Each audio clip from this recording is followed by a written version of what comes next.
इस बात में कोई विवाद नहीं है कि बच्चों के घर की बोली और स्कूल में पढ़ाई की भाषा एक ही होने से बच्चों के सीखने की गति बेहतर होती है। ये एक बहुत बड़ी वजह है जिसकी वजह से जहां तक संभव हो 5th क्लास तक बच्चों को उनकी मातृभाषा में ही पढ़ाने पर सहमति दी गई है। इससे बच्चों को और बच्चों की नींव तो मजबूत होगी ही, उनके आगे की पढ़ाई के लिए भी उनका बेस और मजबूत होगा।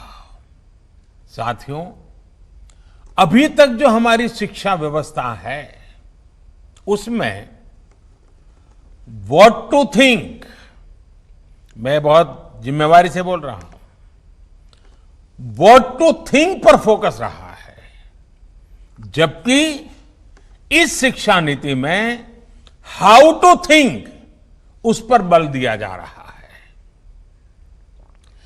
यह मैं इसलिए कह रहा हूं कि आज जिस दौर में हम,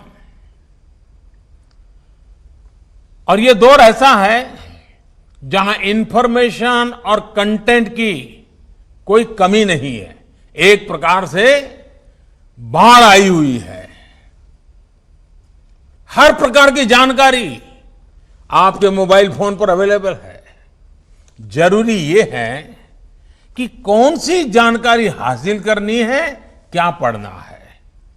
इस बात को ध्यान में रखकर ही राष्ट्रीय शिक्षा नीति में प्रयास किया गया है कि जो पढ़ाई के लिए लंबा चौड़ा सिलेबस होता है, ढेर सारी किताबें होती हैं, उसकी अनिवार्यता को कम किया जाए।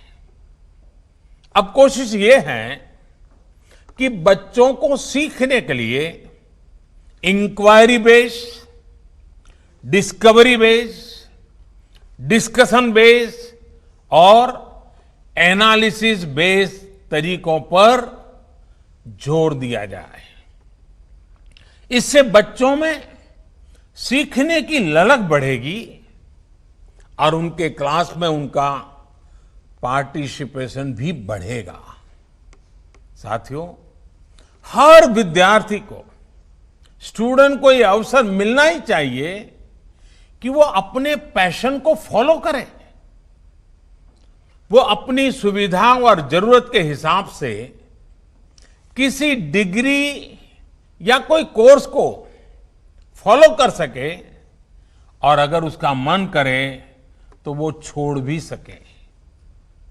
अक्सर ऐसा होता है कि कोई कोर्स करने के बाद स्टूडेंट जब जॉब के लिए जाता है तो उसे पता चलता है कि जो उसने पढ़ा है वो जॉब की रिक्वायरमेंट को पूरा नहीं करता।